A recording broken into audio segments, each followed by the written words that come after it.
A lot of times people will hit me up. They'll ask me, how do I burn fat and build muscle? At the same time.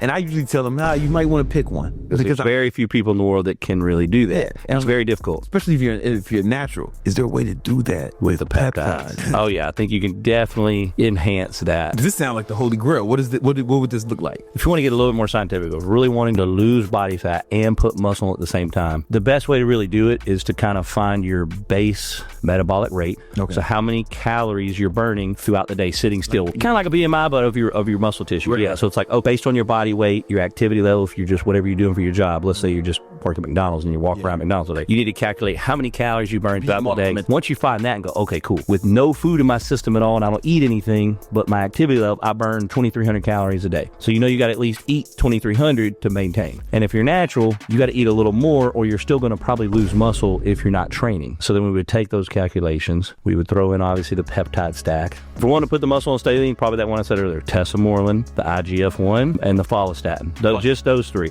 And then if you really want to get crazy, like I said, throw in the CJC and the Tessamorin. Oh, and basically, so we're taking Ozempic as well. I don't think you're going to need the Ozempic in this case. Okay. Because if you're trying to put the muscle on, in my opinion, the Ozempic's going to suppress the appetite a little too much. It can be hard to eat. Like you said, on all these other peptides, you're not going to overeat because if we're training, we got our basal metabolic rate measured out, and you're kind of doing what you do, measuring your shit out all day long. Yeah. You have to be on point with your diet. Yeah. Right. But what I say is I increase things by like 10 to 20% at a time too. Okay. There's going to be different markers to measure the results of losing the fat and putting on muscle. So you're going to be getting on the scale every morning, watching how your weight fluctuates, things of that nature. But yeah, so we get that basal metabolic rate, we go up 20% on your total calories. Run that for like 2 weeks, see where your weight is, do a caliper test and check your body fat on your body, see if that's changing, and then you just make adjustments from there. But I would say, yeah, almost increasing it in 10 to 20% until you get to that threshold where you're like, okay, now I'm starting to not look as lean.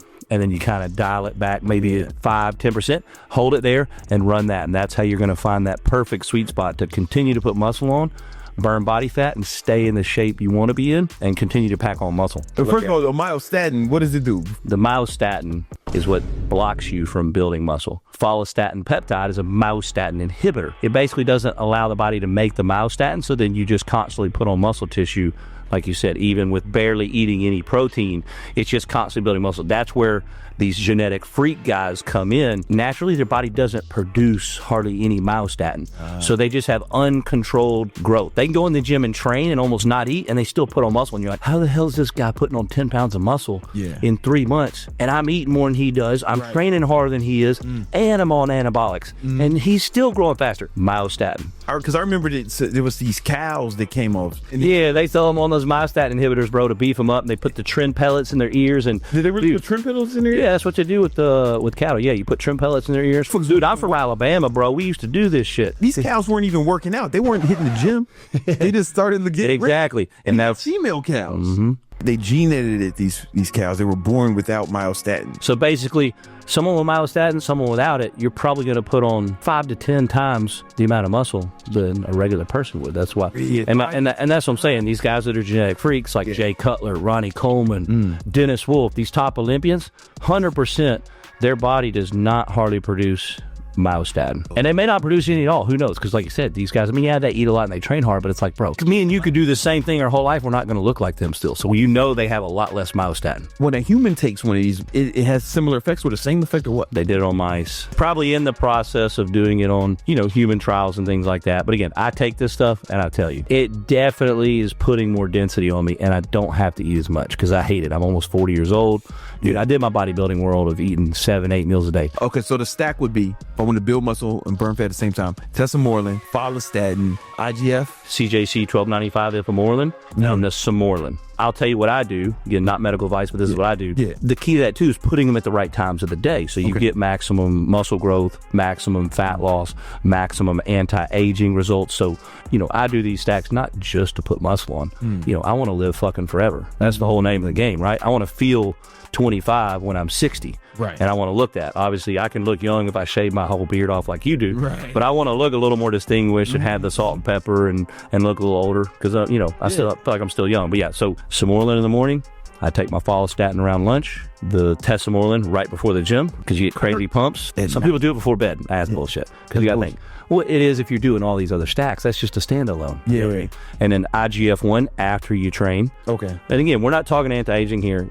This is more bodybuilding protocol. Okay. You know what I mean? Yeah, if you want to take it medically, probably just Tessamorin before bed. Somebody was telling me they take it on the You want to take most all the peptides away from food because growth hormone and insulin are like antagonists. They go against each other. But again, in a bodybuilding world, you take them together if you really want to grow. So like, for instance, let's say I was taking insulin because I could take exogenous insulin, and insulin is the most anabolic agent in the world. You take insulin, it's shuttling whatever's in your body and glucose and food directly to the muscle tissue. So like for me, let's say I'm taking an insulin, if I'm doing insulin and growth hormone, well, I'm going to probably take my growth hormone, like you said, 20, 30 minutes before I walk out the door gym, and I'm going to hit my insulin, if it's a short-acting one, right when I get to the gym, 10 minutes before I train, and then boom, they're pumping together. You're getting massive pumps, shuttling everything to the tissues. You're going to grow big time. Again, don't recommend that because insulin's very dangerous. You take the wrong amount, you go into a coma and you're toast. Yeah. But if they're diabetic, let's say someone is diabetic and they take it anyways, the way the doctors tell you to take it is just to keep your blood sugar down. You could definitely utilize it in a bodybuilding realm and take it at certain times of the day to definitely maximize muscle growth and fat loss too. But insulin is indiscriminately anabolic, right? Oh, 100%. Yeah. Insulin is the most anabolic agent in the world because you immediately shuttle food to the muscle tissue or fat storage, depending on, like I said, when you're taking it. Yeah, and that's why like most people with type 1 diabetics, that's why they're so skinny, right? They're typically pretty thin because they're not getting any anabolic from the muscle growth, but also they're not putting on much fat either. Exactly. Yeah. After the gym, you're going to do the IGF-1 with your big meal because it does lower blood sugar. You know, IGF, so it works based off your insulin receptors and your growth hormone. Insulin, like growth factor, is really what it is. You know the name. And then, like I said, before bed, do the CJC 1295 Ipamorelin blend. To me, that's that overall anti-aging one. It's going to help with fat loss, muscle building, the collagen production, anti-aging, and biggest, recovery and sleep. So it's going to help you with the sleep. Now again, there's 1% of the population out there that they take CJC. It wires them the hell up. I've got my boy that takes it. Took it night before bed. He's like, bro, I didn't sleep all night. I had to go back to the gym twice. CJC, right? Yeah, he's gone. The CJC 1295. But again, he was a rare case, but most people take it at night, they're fine. Because it can increase your heart rate for about 20, 30 minutes and then it'll calm down. Oh, wow. Because you get kind of that flush feeling, and that's how you know it's hitting you though too. That sounds like something you want to take before work. Yeah, exactly. So you could take, some people would take the CJC in the morning, and then you could throw the Tessamorin like at night, if you want to eat more food at night. So with that stack, they can potentially... Oh, if their food and training's right, and they've never done peptides, my boy did almost a similar one. Yeah. He put on 15 pounds in about 8 weeks. 15 pounds in 8 weeks. And he got leaner. So we know, like I said, it was muscle. How long was he training before that? Like, was he a new? Just his normal training. No, he wasn't new. That's what I'm saying. How many years had he been training? He'd been training 5, 6, 7 years. Normal. Really? So he just had a certain look already. He's already a shaped big dude, just like me and you. Wow. So you add that in. And he, again, fully all natural, never take anything. We just added just the peptides in. And again, he started with 1 or 2. Came back like a couple weeks, dude, I love this stuff. What else you got? Da-da-da. And next thing you know, I'm like, look, let's just build you a full stack. And now he's on 4 or 5 of them at a time, and he put on 15 pounds like it was nothing. That's fucking crazy. And lost body fat. His abs were more visible, everything. His arms grew. He's obsessed. He's like, this shit's awesome. I feel younger. I got more energy, more clarity. And then obviously the big benefits is he's putting muscle on at the same time. So he's getting all the worlds. Okay, that's what I'm saying. Like steroids, you're not getting anti-aging effects. Yeah. It's pro-aging. This shit's making you look older. If you can put muscle on and reverse your aging or stop your aging, even if there's some little side effects. What are the side effects like? I mean, depending on which peptide, for instance, the CJC, you get a little flush, red face feeling, heart rate goes up, kind of like if you took niacin, if you ever taken niacin before. It kind of gives you that almost, or everybody's taking the pre-workout with the, what is that shit that makes you tingle? Beta-alanine. Yeah, like a beta-alanine. It's like that, but a lot more mild. You just get a little tingle. So something like that. The only other side effects on some of the other ones we didn't even talk about them, like the Melanotan that tans your skin and it gives you erections and it's for erectile dysfunction. It'll make you feel a little queasy. Oh, really? About 20, 30 minutes after you take it. And then that subsides, if you just take too high of a dose. Now, again, I took a whole bottle once, like the full dose every day for like a month, like you're supposed to. I went through the airport, and I had my full beard, though. Yeah. They pulled me to the side and, had my suit on. They thought I was like from Pakistan or somewhere like that. They searched my ass and, you know, wanted my passport again. I'm like, I'm American. I didn't look like it at all, though, bro. It was like I was so dark. It was crazy. And then you find out what it's like. That's intense. And the beauty is, a lot of these peptides, that stack I mentioned, is like my go-to. If you wanted to get shredded up on that stack, we might tweak it a little bit, but you could take that same stack and get shredded if you adjust your calories like you do. And let's say you did keto. You're like, all right, I want to get shredded. Do a keto diet that you gave them, right? Have them follow that shit, be in a little bit of a deficit, a lot of protein, throw their cardio in, their push-ups and shit. Dude, they're going to get peeled in no time.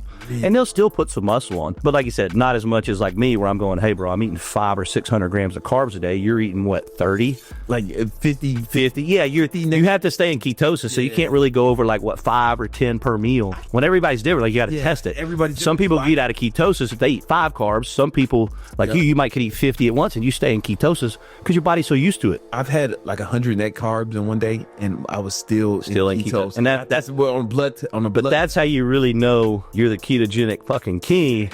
When you can eat 100 grams of carbs in a day, and your blood sugar is basically not reading, and you're still keto. You're still in keto. I remember that day I worked out a lot, and it was all super low glycemic carbs. Yeah. You know, like it was veggies or berry, like blueberries, basically, bro. If it was 100 grams of sugar, or banana, you probably wouldn't. Probably would have behaved different. But still, you gotta think a lot of people can't do that because their basal metabolic rate, nothing's really honed in because you're so consistent with what you do. That's why you're able to do that. Your body is so adaptable because it can adjust because it's used to the same thing. Funny, it wasn't like that year one. So like year one, I tested my ketones every morning, every night, blood, because I was just trying to really dial it in. It's experiment, bro. Yeah, you got to play with it. You got to watch your blood sugar.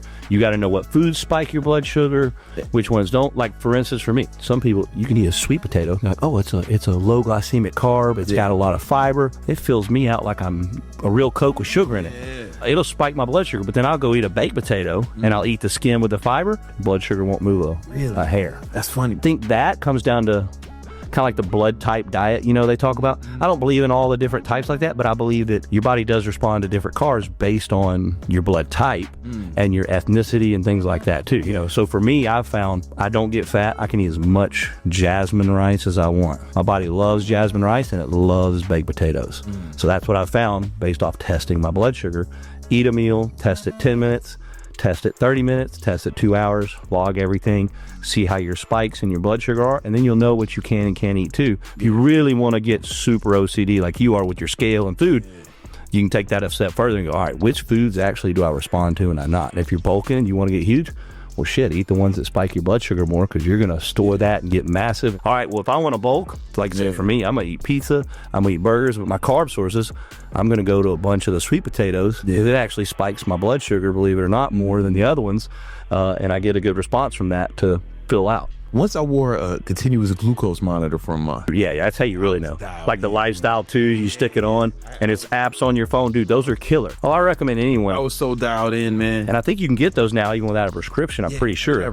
You can order them online, and that's a great way to test what type of food you can eat. And that's simple, because you're just eating throughout the day, and you just look at your phone after you eat a meal and go, oh, shit. My blood sugar just went from 80 to 140. Maybe I don't need to eat that. Okay. And then you check the next meal and you're like, oh, I ate jasmine rice. Oh, 80 to 95. Oh, cool. Okay. In that same time frame, you're like, yeah, maybe I need to be eating rice. Yeah, I found out some stuff that I didn't realize. You know, I remember once I ate some pulled pork, and I was like, what the fuck, man? It's just all I ate was pork. I didn't know. Then I was like, oh, they make pulled pork. They have a like sauce, sugar in the sauce. Yeah, I didn't know that. That's why that pork's sweet. They marinate that shit even at the grocery store, and you can't tell because it's so thin. When you cook it, that's what makes it juicy. I didn't know that until I had to continuous glucose monitor. Like, oh, because this should spike my glucose a little bit. You know, that's why I do the no oil and no butter at restaurants. And if I'm getting steak, I say, hey, no seasoning. I say no dry rub and no sauce. I just tell them to do salt and pepper. Really? Cook my steaks in salt and pepper, because then you know you're not getting all that extra bullshit, and you stay within your calorie content, but it still tastes good. You know what I mean? I want to taste the meat. I don't want all that other shit on my steak. I had a good steak today, man. Listen, man, where can they find out more about you, brother? So, I mean, you can check out my Instagram page, Dr. Russ. So it's dr.rruss. I'm the Peptide King. I've got, obviously, my bio. I've got both things there. We've got a full clinic. So if you wanted to get blood work done, you can go on there. You can actually make an appointment to do a consultation via phone or walk in. That clinic is in Alabama, so I'm sure most people as the podcast aren't in Alabama. We do phone consult, which is easy. And then if you want blood work, if you're on this East Coast, anywhere in South Florida, we can concierge send a phlebotomist to your house, to your business. They can draw the labs there. It comes back to us. We call you. One of our healthcare professionals, like our nurse practitioners or doctors, will call you, go over your program, tell you what we recommend, build it, and you can get started that way too. Sounds good, man. Yep. Listen, awesome, man. I appreciate it, bro. All right, brother.